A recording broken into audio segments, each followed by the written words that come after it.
All right, thank you guys for coming in.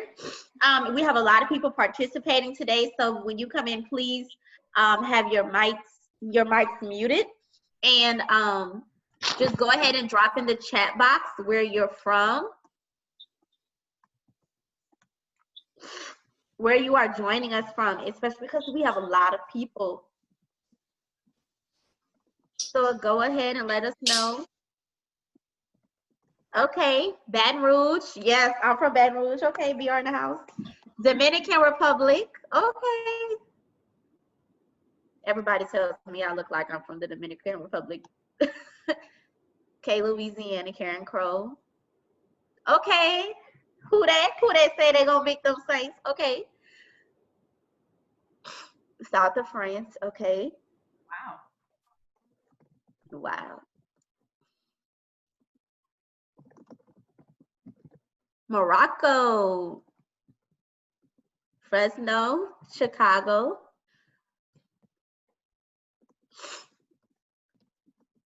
SoCal. And that is our Twitter. We'll look at our agenda real quick. Or did we scoop by it already? Vermont, California. Okay. So we're going to give it about 2 more minutes just to let people in. And again, if you are just joining us, just go ahead and put in the chat box where you are from. India. Okay, wow. Yeah, I love seeing all over the world, the United States. Gonna be a good conversation here. Yep. Ohio, Los Angeles. I call Los Angeles the other LA because when I always say I put like LA, they're like, oh, you're from LA. I'm like, no, Louisiana.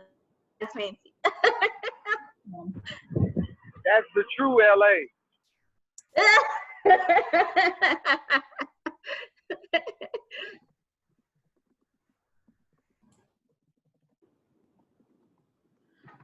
All right, we're going to give it 1 more minute and get started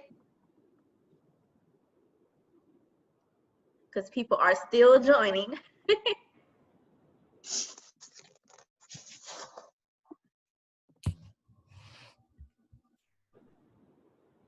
95 degrees in Vermont. It's like 95 degrees here in Ohio too.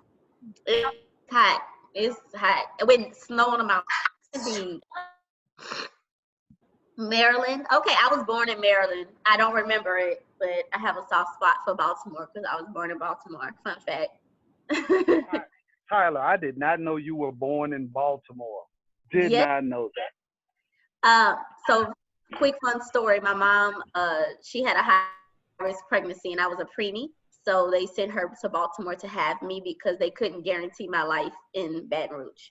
So she went to Baltimore, had me, came back to Louisiana. Wow. Yeah. Wow. And Sarah, you said what's the temperature out there? 93. Yes, indeed. Now, I bet you one thing though, your 93 degrees, I don't think it feels like 3 degrees here in Louisiana. I'd be willing to bet you guys are hotter, but for Ohio, 93 is gross. It's the humidity. It's you walk out the door and it just smacks you. Yeah, that's Louisiana because we're on the water with the swampland. So it is, I understand humidity being a factor. But so it's 12:05, so we're gonna, it's 12:06 now, so we're gonna head and get started. So welcome to the GEG Louisiana Distance Learning, let me minimize this, Distance Learning webinar brought to you in partnership with EdChat and MyPD 24/7. We're at geglouisiana.com. So if you're like, hey, where can I find out what's going on next, what you guys are doing, you can always visit our website or our Facebook group or our Google group. this is also brought to you in part by StreamYard. So in the future, we are going to be streaming directly. Uh-oh, can y'all mute your mic, please? We will be streaming directly to StreamYard. Have somebody with an unmuted mic. Thank you. All right, so on the line, we have our great leader, Mr. Riley Brazier. He is an innovator, trainer, and level 1-2 certified educator as well, an administrator, certified administrator, and cloud certified through G Suite. So he is our leader for GEG Louisiana. He is on the call. And me, I'm a Google certified trainer here in Baton Rouge, Louisiana. I'm also a teacher, so I teach as well as I'm a site tech facilitator. So welcome. Okay, so again, our GEG Louisiana website is geglouisiana.com. We're on Facebook. All you have to do is search GEG Louisiana and the Google pop up. We're on Twitter as well. I forgot earlier. Google Groups and Instagram. All right, so today we have a presenter, and I was just telling her that I always read her emails in the trainer group because she always has great solutions and she's always responding. So this is Miss Sarah Kiefer talking about working together to support our students. So I'm really excited to have her back. Yeah. Thank you guys. So thank y'all so much for attending, and I'll just give it to her. So take it away, Sarah. Thank you, Tyler. What a great introduction. Before I share my screen, just want to just welcome all of you for coming. Tyler's going to be my right-hand lady. She's going to be monitoring the chat, and I've got a second device. So if I'm looking over, I'm not trying to be rude. I'm trying to keep up with questions and comments in the chat as well, because I really want this to be less of a me dumping knowledge onto you, because you guys have different viewpoints, you have different communities, you have different types of than what I do. And what I do firmly believe is the smartest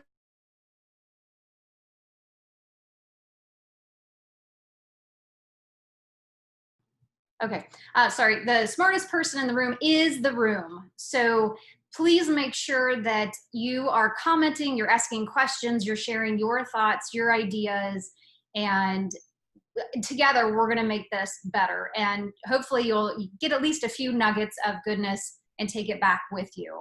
So with that being said, I am gonna go ahead, share my screen. And then making sure that you guys can all see this. Tyler has the link and she is going to post it in the chat for me. Maybe a few times, Tyler, just as more people are joining. What it's going to do is, this is actually a Google slideshow.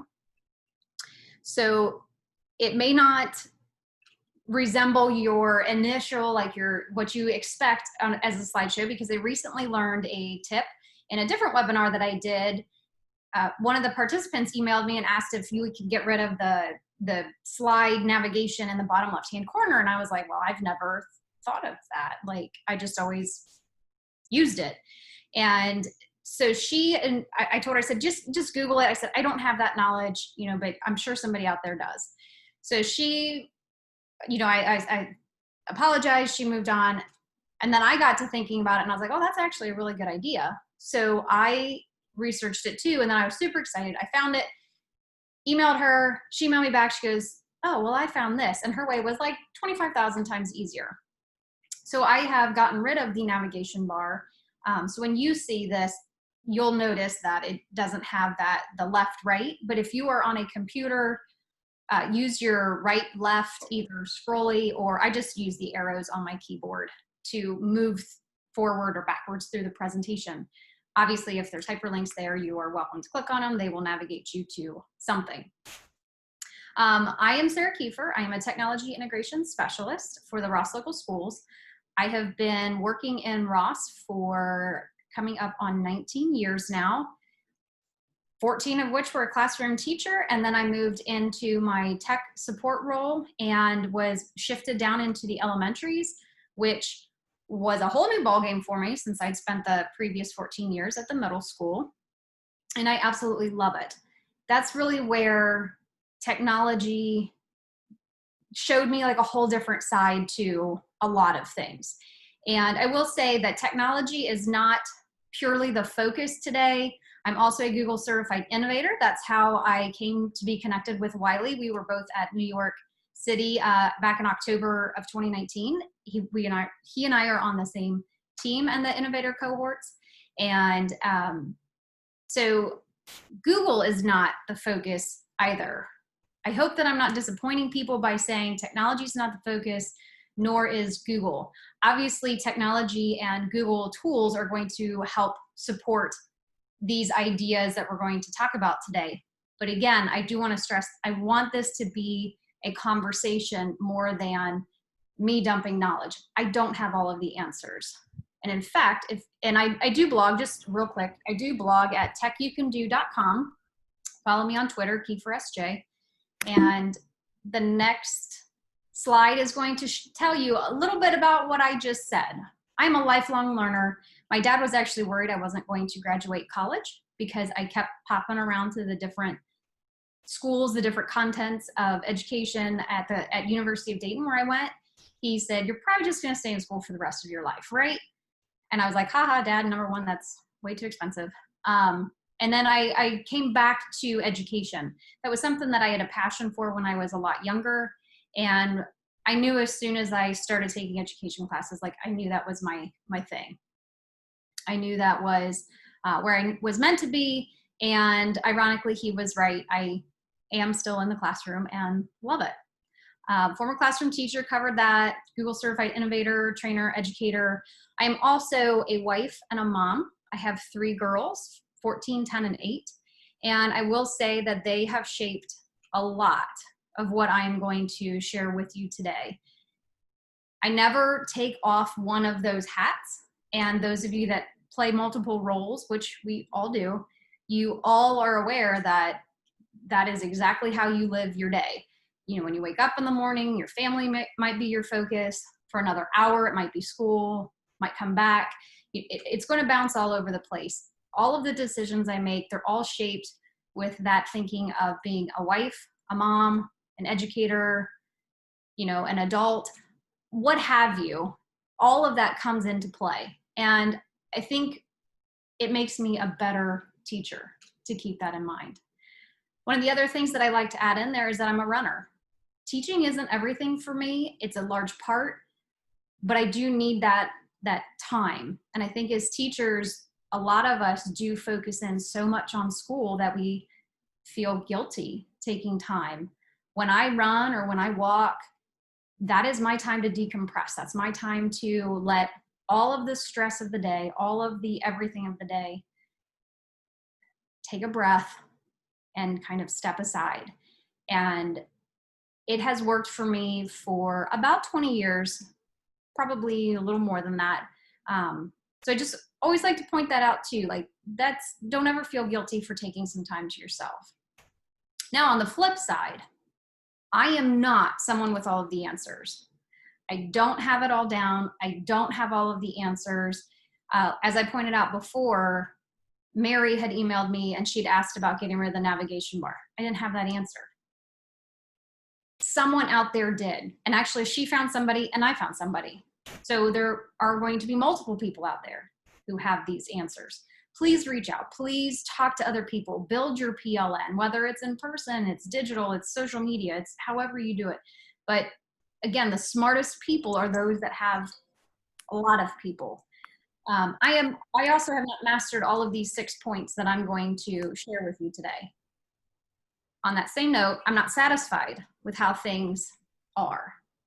So I'm always looking for how can we improve? How can we make that? And sometimes it takes a negative experience to push me in that direction. And sometimes it's just, I'm just kind of curious. I'm just interested. Or maybe it's a comment that a student makes. Maybe it's a conversation I had with a parent. Maybe it's a conversation I had with another teacher or an administrator. You know, all of those things are going to come into play. And by far, I am not doing any of these things perfectly. And that's why I say, don't look to me to just dump all of this knowledge on you. I don't have that for you. I can share ideas and I'd be happy to talk through things. And together, I think we're all going to be better. So the next slide really breaks down and gives you a big overview of what I'm looking to talk to you about today and have a conversation about today.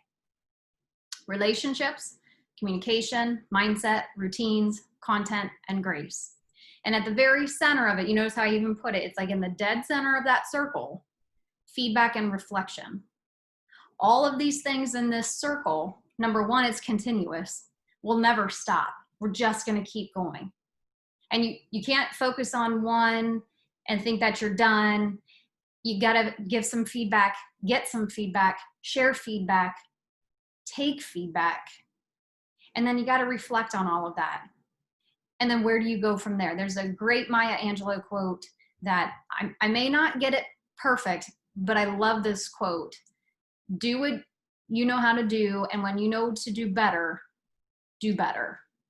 I absolutely love that, because I think a lot of times we reflect and we go, oh, I totally failed. I didn't do it good enough. I should have done this.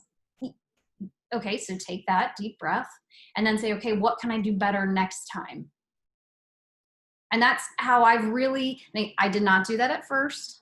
As a young teacher, I was kind of like arrogant. I was like, oh yeah, I know. I was always trying to improve and tweak things, but like I never stopped and said, I am the best at what I do. I'm always trying to reinvent or to go one step further or twist this to enhance it somehow. So think about that as we're going through this circle, and it's going to be a never-ending circle. It's just going to keep going. You're going to work on relationships, and maybe you get a gold star, and you got that, and then you move on to communication, and you go, oh man, I totally failed. I forgot to tell the parents about the field trip, you know, or maybe you need to focus in on what your routines are. So just keep that circle in mind, like it's going to continue. You're going to keep coming back. And then at the core of all of it, it's going to be the feedback that you get, that you give, and that you're willing to use as you reflect to improve. So keep all of these things in mind. And I do have them color-coded. So as we move through the presentation, the colors carry through with each of these topics. And I have them going in a circle. So I did put the star right here because I do believe, honest and truly, it all starts with relationships. And I know that might sound weird, being a teacher, like, oh no, it's about the content. I disagree completely. And I think if we do a little bit of reflecting now and we stop and we go, teachers that I had in the past that were excellent at their content, but they didn't really express it well. Like you knew that they knew what they were talking about, but it just came across as dry or it wasn't interesting to you. It's that relationship piece that kind of colors everything. So I do believe that the relationships are the key to real success. And that means your relationships between you at school, the student, and at home, whatever home looks like for that student. And homes are going to look very different for a lot of our students. So keep that in mind too, like all of our students are unique, we are unique, homes are unique, and if we assume that situations are, then we could end up really hurting our relationship with our students. And quite honestly, like the best thing I would say that we could do is ask, have conversations, find out about your students, find out about their homes. What is it like there? What are their fears? What are their bonuses? Like who has just had a new baby at home and the baby's crying so they don't get as much sleep? Those are all things that are going to factor in, and those are the things that make us human. Tyler, before I move on, questions, like, you know that it just pop in and all that kind of stuff. So I just want to make sure. Yeah, we don't have any questions yet. Just people were asking about technical issues, but I think we got those.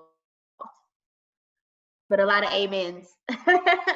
Good, good. So all of my slides are set up the same. They're very similar in this, that I have a belief statement, I have a keep in mind kind of bullet points, and then like, what does it look like?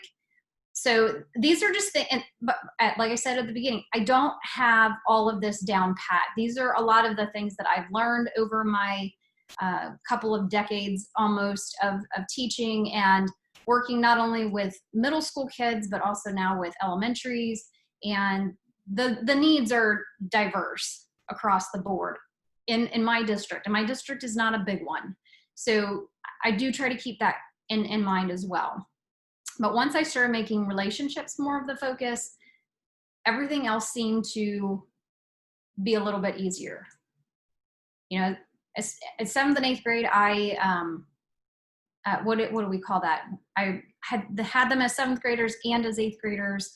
And it was nice because as 8th graders, when they walked into my classroom, I already had that relationship established. I already knew them. In large part, I knew their families too, because several of them we'd had their older siblings. And so it was nice. It was comfortable. And it was like, yeah, I can get going. My 7th graders, I had to put in the work and I got to know them.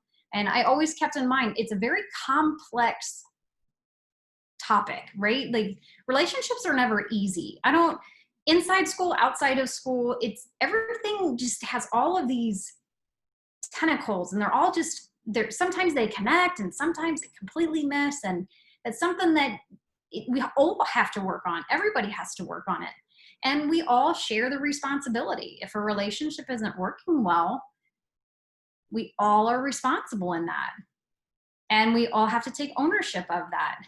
Everybody has unique responsibilities in there. If we're talking first graders, obviously the student themselves is probably not going to bear a large load in continuing this relationship. That's going to fall more to mom and dad or grandma or aunts and uncles, whomever that might be, as well as the school. But then as they get older, those students should be playing more of a role.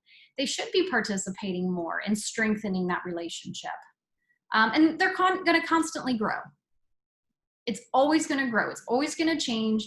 And that was something when and I'll share this, when I was newly married, it terrified me that a relationship was changing. And my husband looked at me one day and he says, of course it is. Like, we're getting to know each other.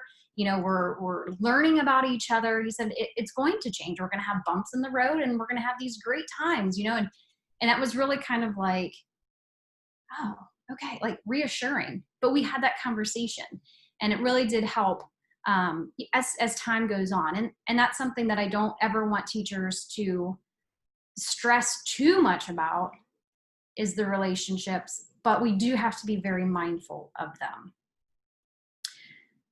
I've got the little link down at the bottom, and when I move on, this is where I'd like it to become a bit more interactive. So when I had reached out to Wiley and he and I were chatting about the presentation today, I started thinking a little bit differently about how we could have this conversation. So I created a Google form, which is linked here. It's a tiny URL.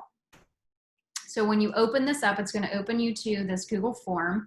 And here's where I would like your help, because there's 60-ish of us here. And Tyler, it looks like there's some people in the waiting room. This Google form is meant to collect all of our good ideas and resources and tips, tricks, things that we know work, or a book that you've read that's really good, or a blog or an article or a podcast that you've listened to that you think would really benefit other people. And my goal in this is that if we all collaborate together, whether it's right now, and I know not everybody's capable of doing this depending on if you're on your phone or if you're only have one device or you're not comfortable doing this, and that's perfectly okay. Because as long as you have this presentation, you'll have a link to get to this Google form. So if you would please go ahead and fill this out. You can pick one or multiple of these areas if you feel it fits in more than one. Let us know what it is that you're going to share. Are you going to share a tip, an idea? Are you going to share a book? Is it something else? Just so that when people are looking, like they kind of know what to expect. And then give a name. Obviously, if it's a book, it would be great if you could give the author. If not, it's not a big deal. We can find it. But give a name of what it is, maybe a short description. If you're just sharing an idea, please do give a little bit of description so that others understand what it is. If it is a digital resource and you have the URL, it would be great if you could copy and paste that in right there. And then if you would like to add your name as a way of giving you credit, that would be awesome too. But please know that it will show up on the spreadsheet that is generated from creating this. So if you prefer your name not to show up, please don't put it in here, or maybe use initials. But it's always great to give people credit that are interested in being given credit. So you can do this at any time during the webinar. I do have this linked on this slide after each of the 6 pieces. So you can always click on here and see the resulting spreadsheet. And then over here to the right, after we talk about each topic, I do give you a couple of things to think more about, to use as feedback or maybe some reflection. And then I've also asked a question. What can you do to improve your relationships? You know, is there something that you've done that works really well? That'd be something great to put on that Google form. Is there something that you're looking for? Maybe that's something great you could put into the chat, and then Tyler can pop in and, you know, say, hey, Sarah, Wiley has this great idea that they'd like to share. And that would be awesome too, because again, all of us together can make education and the support of our students and their parents so much better. So with that, I'll pause. And Tyler, anything to add or share at the moment? None so far. We'll move on to the second piece. And I do believe this one ranks very, very high at the top. Right? Relationships, hands down. Communication is key. And I think that with this whole remote learning business that we all just survived, some of us did it really well. Some of us struggled. Some of us were terrified. It was a huge challenge. And we're on the other side of it. Some of us are getting ready to enter back into it, or to enter back into something. And I really do think that if you hadn't given communication a tremendous amount of thought prior, I do think that communication came up as a major focus in these last several months. Communication has always been something that I have been fanatic, could we say, about. Back in the classroom, I worked on a team of 4 teachers. We'd have roughly 150 students every year between our 7th and 8th graders. And I just became very, very, very passionate about communicating to those parents. I never wanted a parent to email me or call me or communicate somehow with me and say, I didn't know about blah, blah, blah. Whether it was a homework assignment, a quiz, a behavior that the student had, I never wanted that to happen. I'd been in too many situations where I felt attacked from the parent, and I didn't feel like that was a great way to work together to make school successful for this child. So I became very passionate about it, and that's part of where my Google background really comes into play. I created a Google form where I asked the parents for a lot of the information to make sure that we had the most up-to-date, the most current. It also allowed me to see, because we allowed parents to put in 3 different parent contacts. So it would allow us to see what the home situation was to some extent. It gave us updated phone numbers or best contact. We even asked a question, do you prefer email? Do you prefer a phone call? Do you prefer paper communication? We could ask that, and we'd ask that at the beginning of every year. So then that way we already knew what to expect as to the communication method with our parents. And the year that we went one-to-one with Chromebooks really was very eye-opening. That was the year that I had asked very specifically about who did not have internet at home. or did not have an email. I asked those very specific questions, and I was very shocked that I got back from my students that only 3 parents did not have emails. I was pleasantly shocked. But that drove my communication, and anytime that I would send an email or some sort of a reminder, I could print it out and had 3 pieces of paper, and I knew exactly who those 3 students were, and I could give it to them to send home to parents. It was amazing to know that so many of our parents had email, and a lot of them did prefer that email communication. I do believe that a lack of that clear and consistent communication is one of the biggest struggles. I have sat there before, and parents' frustration a lot of times comes from not knowing. Their student didn't tell them. They had no information. They couldn't see anything. They didn't know how to log in because they didn't get that paper home from the student. I've been in that experience, you know, with my own girls. We've all been there. If there's a communication breakdown, a lot of times that's a huge heaviness, and it weighs on people. Now, keep in mind, it needs to be clear and simple. We've all got a lot going on, like to type out these 5-paragraph long emails. Today's world, it doesn't seem to fit any longer. It needs the quicker communication, bullet points, clear communication, just simple. Don't overcomplicate things. And also be consistent. That was something that we found big these last several months, is that when the messaging went home. In my district, grades 5 through 12 use Schoology, and the elementaries use Google Classroom. But at the elementaries, we had not onboarded everybody into Google Classroom. Our grades 2, 3, and 4 used it, and it was great. So we had to communicate differently with those students. 5 through 12, it was very clear. Go to Schoology, get the information from your teacher there. You know, the administrators could still email and all that kind of good stuff. But it was like, yeah, we need to have a central spot where we can house all of this, to put all of this.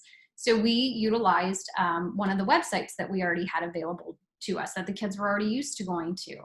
We created that home base for that communication. It looked different in our district because it had to. But having that one central place that everybody could use that same verbiage, go to the communication hub, go to this parent website, whatever works for you and your district, is honest and truly the biggest, is to have that spot where people can get reliable information. Now, over here on the right side where it says, what does it look like? It could look like a lot of things. And this is where, based on your community, based on your parents, based on the age of your students, you really need to take a hard look at that and make sure that you're communicating in the way that they are responding, that they are getting that information. If you start sending mass emails and no one's reading them, that's gonna be a problem. If you're sending out text messages using one of the platforms that's very popular with education and no one has signed up for them, that's a problem, because if they're not getting the information for whatever reason, you have to play that role in making sure that the parents are getting it, the students are getting it if they're old enough. That was a nice benefit of my daughter, who's she just finished 8th grade year. She's now old enough 100% to also sign up for the reminds or sign up for whatever the teacher is sharing the information out on. You know, I'm totally comfortable with that. Keep that in mind. Like, it can go to the kids too, but it also starts a great conversation at home. Allie, did you get that message from your teacher? Did you see that you have a test tomorrow? And she, yes, Mom, I did. I've studied, you know, and it allows that communication at home as well as between home and school. So keep that in mind too. You could be tackling both of those at the same time. If your parents aren't using that method though, you've got to find something that works. It's also a great idea, I think I have that, is to work with your teaching team right here. Work with your teaching team, maybe with your building. If you guys can all have the same consistent communication method, Parents are going to appreciate that. If your child is on a team of 4 teachers and this one uses email and that one uses a website and this one uses Remind and this one, at that point, parents kind of go, I've got a headache. I don't even know. I don't know, like, how do I help my kid if I've got to go to all of these places? So that might be something that's a building mandate, it might be a district mandate, and then go with it. That's what there are things that I'm willing to fight for or fight against, but if your building already has something in place and they're asking you to use it for your parents' sake, if no one else, please just do it, because, and advocate for change if you think it needs to be changed, but for your parents' sake, I can't tell you a quicker way to lose parent interest than having them popcorn all around to all of these different places. And I will promise you this, 100%, a little bit of proactive and consistent communication will pave the way for you, like from here until eternity, as long as you're a teacher. If you can just do a little bit of proactive, reach out to them, grab their attention, make nice before you have to call them and relay something negative. I promise you, it goes a long, long way. I started getting messages from parents of, thank you for letting us know about that. Oh, your social studies, I know what's going on in your class. You put everything out there. I was just posting stuff in our grade book, people. That's all I was doing. And I was putting a lot of comments. Great job. Redid this with me at intervention. I used a lot of very stock comments, but it was very personal to those parents, and they knew that they could reliably find that information. So I challenge you, number one, if you could fill in over here on the left side, can you please share something? Maybe a communication tool that you use that your parents just love, your students love, that works really well for you. Maybe it's a method, a way that you communicate. I email every day at 4 o'clock. I send out the homework once a week. Whatever you feel is something that somebody else could benefit. And I will also say, a lot of times we sit here and we go, well, what I'm sharing is, it's nothing mind-blowing. It's nothing groundbreaking, maybe for you, but for a lot of other people, it might be something that they've not heard of, they've not thought of, and then they go, oh, that's awesome. I'm going to try that. So please do share. Please help the rest of us really kind of build our resources and our ideas. And then again, if you want to see if hopefully people are popping in some of these tips, and you can do this now or after the presentation is over, if that's easier. And then I challenge you too, what are you going to do to clearly communicate this year? Are you going to set up a regular communication method with your parents and students? Are you going to, and again, this year too, it's going to be very important, again, thinking about the very real potential that a lot of schools will start remotely, and then a lot of schools will probably end up going remote at some point during this year. This year is going to look like no other year. And for some of us, that's a pretty scary thought to start remotely. And hopefully you're in a situation where you've got a lot of good people around you, but we're here too. So if we can start sharing that and really helping build each other up, the communication will come. And again, there's going to be missteps with communication, and you learn from that. You use that feedback, thinking, and reflection, and we'll move on. So the third area that I'd like to focus on today, unless Tyler, you'll jump in, unless we need to. No questions, just comments. Betty says, working as a team is so essential, plus weekly and even more with staff and faculty communication. It works for us, perhaps because we were rural.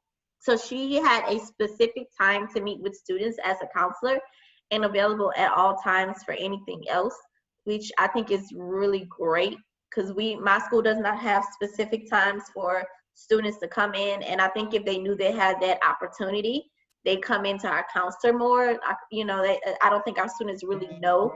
So, my question is, how do you really reach just, I see how we're like involving the parents, or reaching the students on campus. With the communication piece? Yes. Like these resources are available to you, because I really believe that majority of my students don't realize they can go see the counselor. Yeah, and I would say as a teacher, again, school, so much of it comes back to us as teachers. Like, what do our students know? What are they aware of?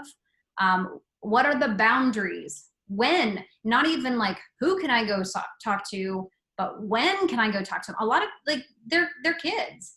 And depending on the structure of where they came from prior, and hopefully, you know, in your school district, it's a pretty consistent, like a thought process here. I would have students that would come up literally in the middle of class and be like, can I go see the counselor? I'm like, we've been working for 20 minutes. Did something just happen? Well, no, I just was, you know, and you have to play those situations by ear probably.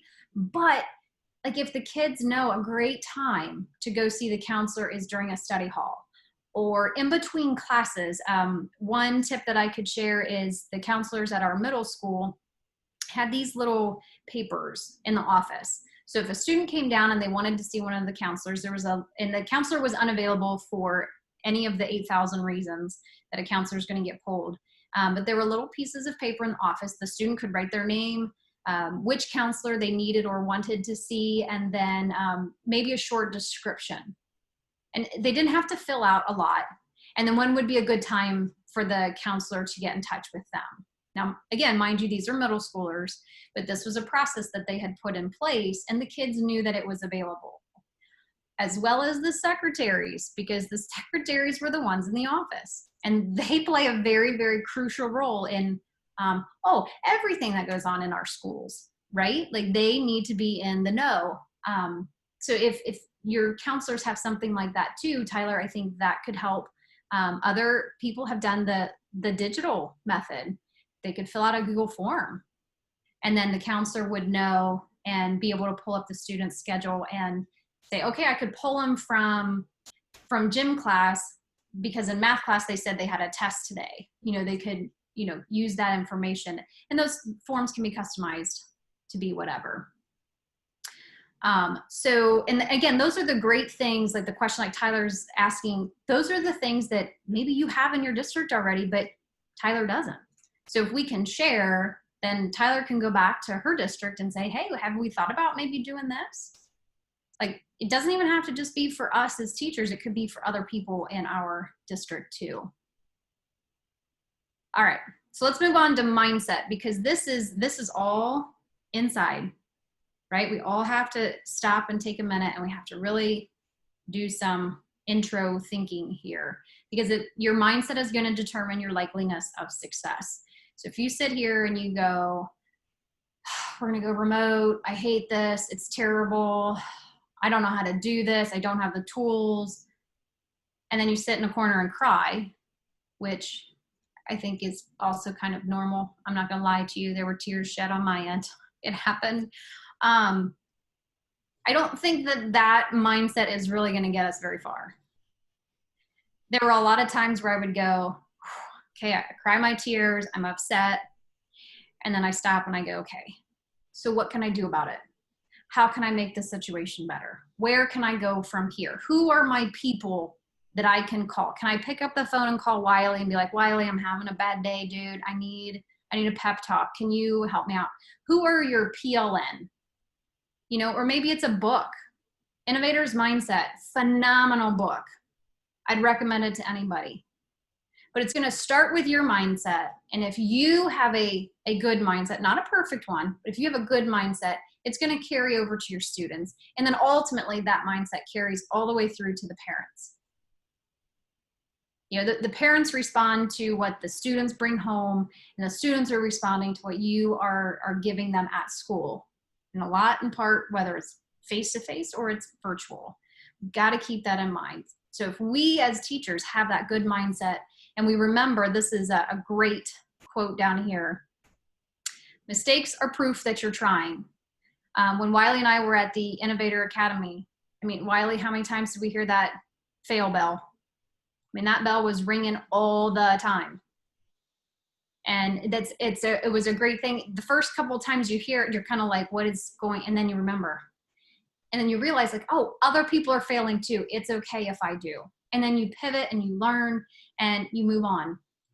And hopefully you're learning from your mistakes. And like it says over here, it can be done. It really can. It's going to take a lot of work. It's not going to be a one-time fix. It's going to be that consistent, that continual. We've got to keep working on this. Yeah, that was one thing I was going to say, Sarah, is that like when you mentioned about, okay, you know, if you cry and things of that nature, the thing about it is, you know, that could be some people's reaction, and it's okay to cry, but then you have to move forward, just like you just said, you know, and continue to move and persevere and press through. Definitely. And Wiley, kind of tag on to that, is people cry for different reasons. I don't necessarily cry all the time, but when I get extremely frustrated, it seems like that's when the tears come. Like I'm very frustrated, and my body's way of reacting to that seems to be crying. Now, it could be for any number of reasons. Like maybe it's a very stressful situation. I just feel like a lot of times with my frustration is when I cry. So like Wiley said, it's perfectly okay. I think that probably the toughest part is if you start crying and then you just stop. You know, there's a point where we've got to dry our tears. As a teacher, we all know this. I don't think that there's a teacher out there that hasn't experienced that complete and utter, like, I have failed, I am the worst teacher ever. And then you pick yourself up and you move forward. So my challenge question for you with mindset is, are you willing to fail forward? And that is a great way of thinking about it, is when you fail, which we all know is going to happen. Our students are going to fail, we're going to fail, our parents are going to fail, like it happens. But are you willing to move forward? Learn from your mistakes and let's move forward. All right. So routines, here we go. Here are some routines. Routines are vital. 100% vital to our classrooms. And I've got all those different kinds of routines. I was trying to come up with as many of them as I could. Homework routines, communication routines, behavior routines, materials, dismissal, all that kind of stuff. They are vital, but as humans, routines can be both a good thing and a bad thing if you get too tied into these routines. And I'm a very routine person.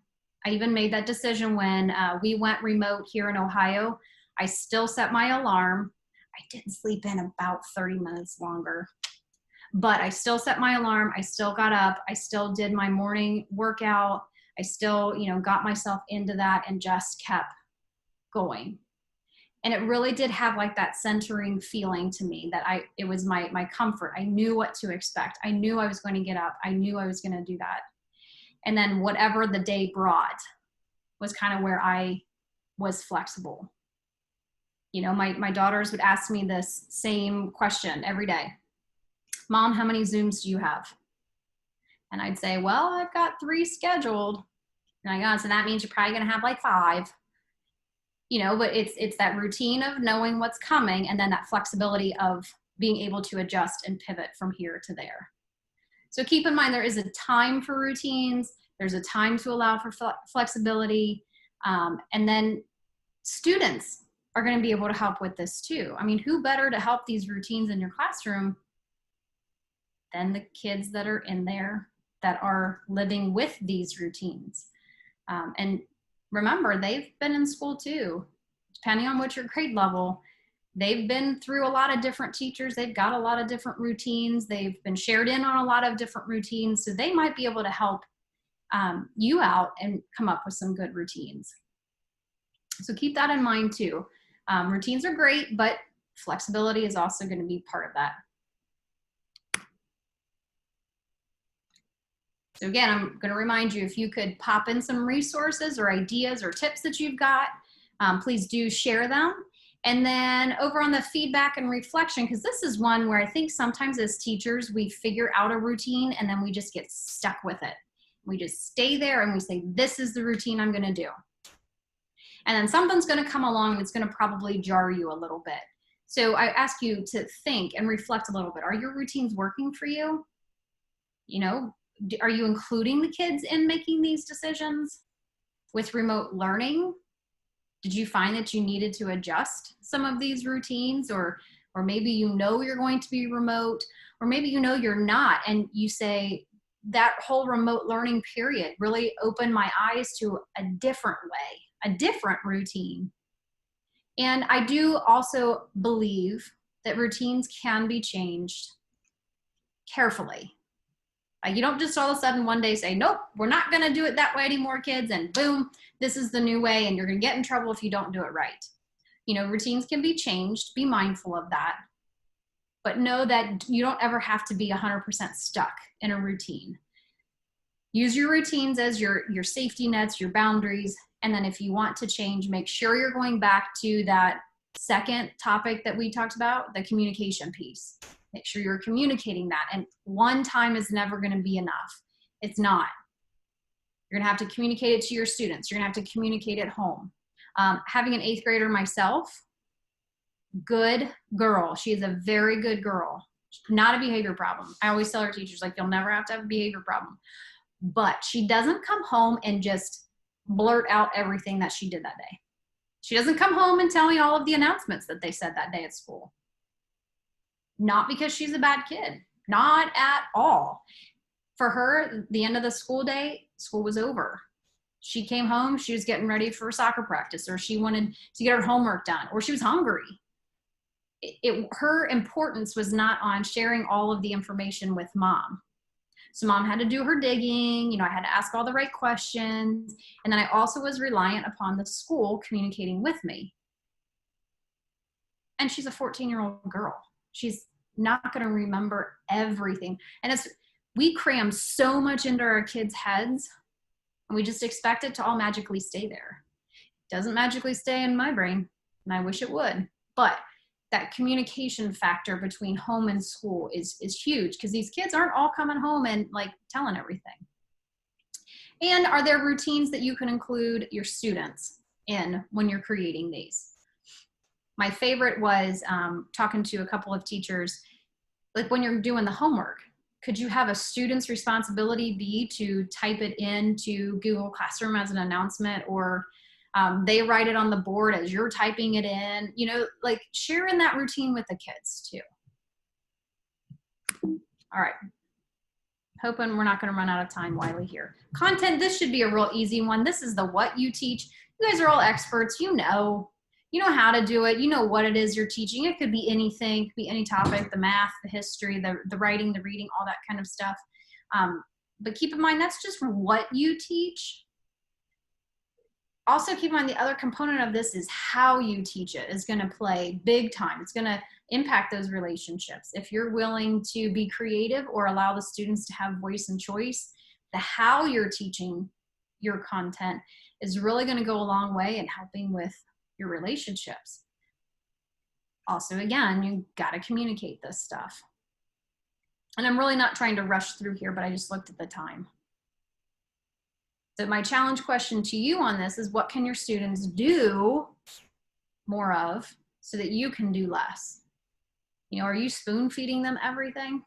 Yes, you have to communicate. But how many of us have had that question? Mrs. Kiefer, can you read the directions again? And I'd be like, you're in 7th grade.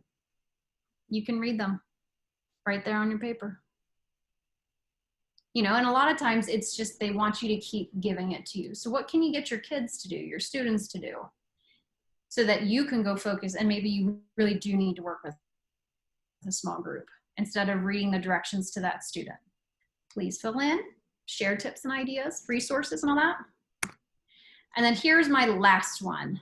And with this, I'm going to wrap it up, is grace, the idea of grace. I thought that over and over and over and over again with this remote learning. Grace is so important. I'm not perfect. I'm not going to speak for any of you. I don't know anyone that is perfect. I know people who excel at this topic or at that topic or can do this really well, but none of us are perfect. we all are making mistakes, procrastinating, losing our tempers. We're all there. And my last point down here, if you go ahead and you read it, we need to give ourselves grace. We need to give it to our students. We need to give it to the parents. But the one that I struggle with the most is myself. I'll sit there and I'll beat myself up over and over and over again about any number of things. Why didn't I remember to put that chicken in the refrigerator last night? Deep breath. It's not the end of the world. Move on. Why didn't I grade those papers yesterday when I had the time? You know, like, give yourself grace. And I don't mean that there should be no boundaries. I don't mean that there shouldn't be deadlines. But they don't all have to be super hard and fast. Like, you can give some exceptions. Maybe a student says, you know, my Wi-Fi went out. I really couldn't do it last night. Or maybe, you know, Big Brother took my Chromebook and he hid it from me and I couldn't, like, whatever the situation is, a lot of times you're going to have to look at them in individual conversations. And that's one of the things that I put over here is maybe it's a conversation instead of a straight out consequence. Kids need to learn responsibility. I'm a big believer in that, but they can learn without always getting zeros automatically. You know, sometimes that just totally destroys them. Now, there's a time for kids getting a zero. Absolutely. I would never say anything like that, but we all need that grace, and ourselves included. So make sure that you keep that in mind. We're all human. None of us are perfect. And then on the feedback and reflection part of this one, think about your own beliefs. Do you give people grace? Do you give yourself grace? And a lot of times it's more about your feelings as opposed to the outcome of everything. Everything doesn't have to be grade based. It could be, you know, I'll give you until tomorrow. I totally understand, you know, and the last thing is that we all grow through our mistakes. We have those mistakes. We learn about them. How are you giving yourself grace? None of us are perfect. And then here are the two resources, the form if you want to add things in, and then the resulting spreadsheet if you want to view what everybody else has seen or everybody else has put in there. You are welcome to look at that too. And I added in a few things. I still have a few more things that I'll add in. And I don't plan on restricting this from viewing at all. So bookmark it, hold on to it, keep it, share it with your colleagues if you would like to. The more people that we can get entering this information as well as looking at this information, it might just be that you've shared the resource, the idea, the book that spurs another teacher, and they get that like, oh, I can move forward and I can do this because I was really struggling with relationships. So with that, my presentation is over. I do want to thank everybody. And then Tyler, if we have anything to add from the chat, we don't have really people saying thank you. Just comments. They really like your words, and I really appreciate. And I think the people in this chat really appreciate this presentation. Thank you. Yes, I would definitely echo that. And, you know, I think that, you know, I want everyone to know that's one thing. I appreciate the approach that Sarah took today, because when she and I were talking about this, you know, it was more of, you know, we want to make sure that, you know, it's not all about just tech, you know, the content first. And so I appreciate her giving tips and tools and just resources and being able to have a conversation with people to just let you know it is okay. You know, it's going to be all right. And then some things that we can actually do together to ensure that, you know, we are supportive of, you know, each other, but that we're also giving ourselves grace as well, you know. So I just really appreciate her taking that time with us today to do that. Let me just double check the chat. Um, yes, so Betty says, yes, you're welcome. Thank you so much, Sarah. And she loves these webinars to uh, keep herself going and make her feel like herself, going for all of her students, families, and staff as we all work to stay in touch to get through all of this, not knowing what it is going to look like when school is supposed to start. That is the situation that many of us are in. I know here in Louisiana, that's, we had to actually regress and go from, we were supposed to go to phase 3, but we had to stay in phase 2. And so that was part of the point of having Sarah on to talk about all of these different things. And so we are all very appreciative of her time here today. And this is also a good resource for parents as well, as we continue to move forward together there and supporting parents as well. Okay. Tyler, you have anything to add? Sarah, you have any thing additional there? I just wanted to say thank you, and thank you to everybody that's been popping in resources. And I do have more to add into that. So if people want to hold on to that spreadsheet and form, please do continue to add to it. Awesome, awesome. I'm going to share my screen now. And again, if we could all give Sarah a virtual round of applause there in the chat, that would be like super awesome. We are so very appreciative of you. This is her second time coming. I know Tyler has stated it previously, and I'm highly appreciative to Tyler because she always comes through in the clutch for me. And so I'm highly appreciative to her as well. I couldn't go without thanking her too. She has said it previously, but these sessions, today's webinar has been recorded. It will be posted on our website so that you can access it at a later date, and you can review it at your leisure. We will also post a link to the resources that she shared, the slide deck, the Google form, the results, so that you can also have the access to the resources that everyone is contributing. We'll also make sure that if you want, Sarah, can you also put your link to your tech you can do? I see it's on behind you there on the wall, but she's got an awesome site that she also blogs about a variety of things there as well. So we do thank you for that piece. And then we have more coming your way. Okay, we have more professional development opportunities coming. Next week, we have another awesome presenter. She is going to be talking about how to get started with a student news show. And Jessica, I know that Sarah and I, we are in the same cohort, but Jessica is actually my mentor there. She's my coach, my innovator coach, and she is super duper awesome. Highly energetic. Y'all are gonna have some fun if you come back and join us there.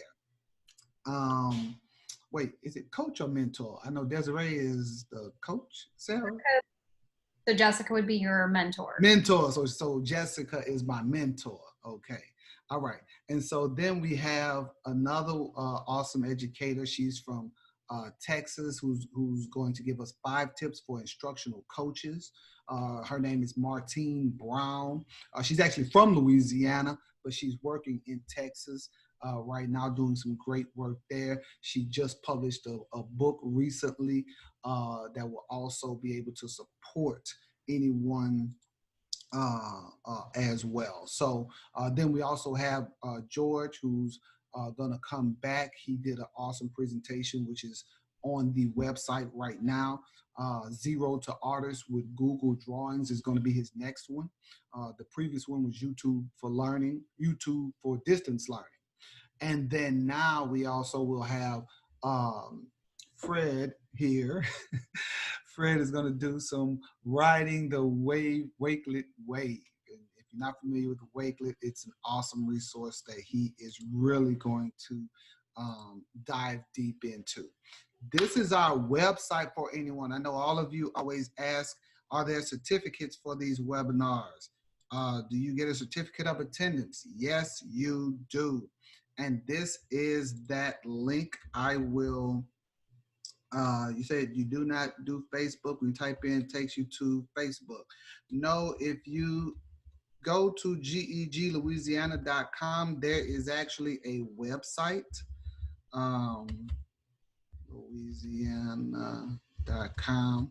All right, and I am putting that into the chat now as well. And you should be able to see that information there. I am going to also put the link so that it's easy to hyperlink. Yes, Tyler, thank you so much. Tyler, can you put http:// or backslash or whatever it is in front of that so that it's hyperlinked so that they can just click on it? That would be awesome and appreciated. Thank you so much.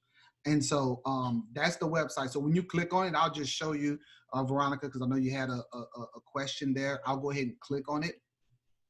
And so it will take you to geglouisiana.com. And that is where, this is our official page and everything. And on this home page, this is the session from today. And then if you want to register for any of these other sessions, you just click on the picture and it will bring you to the registration page. And you'll get, once you input your email address, it will then give you the connection details, okay? So Veronica, I hope that helps you and everyone else there. And so then also when you scroll down this, we also have a link to a calendar that has all of our events there as well. And then also there's a quick little video that's there just as a support for parents with Google Classroom as well. And then if you want to watch, and then also if you, and so we also have our Facebook group, and I know some of you may not be on Facebook, but if you want to join our Google group, and that way you will also be able to communicate there as well.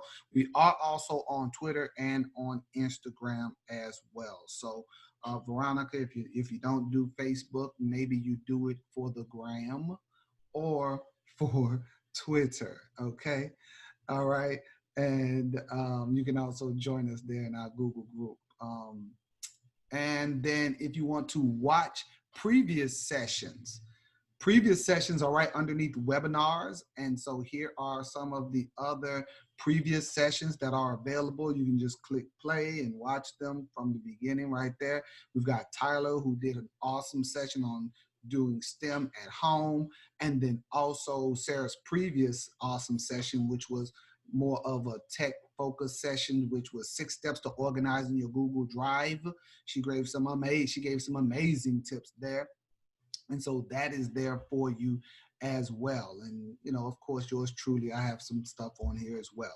And though this one today will be right next to the one that I did last week, it'll go right there. And so you'll just click play on it there. Okay. All right. So we also have where you can get the, you can get the, I'm trying to type into the chat right here too. But we also have this little link as well that I just dropped into the chat for you. And what it does is it allows you to get a, you can get a free copy of a guide, to Google Voice. It is the ultimate guide to Google Voice is what that is. So if you need, I know many of us are going to be going back into the virtual learning situation. So if you need to, we might not be able, we might not want to give our personal cell phone numbers out to parents, but we can still use Google Voice to be able to make those calls. And, I don't know if Sarah had what's experience. I'm sure she has had some experience with Google Voice, or Tyler, but hopefully both of you would agree that Google Voice is a great tool to be able to use. I agree. Yes. This session is not listed on the form for the certificate. Thank you, Monica. Let me update that. So we do want to thank our sponsors real quick. So for future reference, we are also going to be streaming onto the platforms for yes, we're going to also be streaming to the platforms of YouTube and to our Facebook pages as well, because our numbers are growing.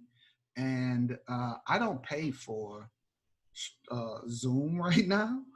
And so we only have a certain limit. And so we'll be streaming there so that we can do that. So I appreciate StreamYard for sponsoring us. And then, of course, MyPD 24/7 for also sponsoring us. Thank you again, Sarah. Tyler, do you have anything to add? Thank you as well. And I'm going I don't have anything to add. And I'm going to add this session onto the form. If anyone has any questions or anything, you can feel free to drop those into the chat. I'm about to update this form now. Any last words, Sarah? Thank you again. Can't say how much we appreciate you. Just thanks again, Wiley, GEG Louisiana, for giving me this opportunity to share. I mean, I don't have all the answers, but I think together, having these conversations is an important thing for us as teachers to remember. So I appreciate that. And thank you for everyone for coming. Definitely. Thank you. Thank you again. All right, everyone. So that concludes this session. We're going to be ending it in 5, 4, 3. Wait, hold on. Where is my button? I need to escape here. There we go. 5, 4, 3, 2, and 1. Thank you all.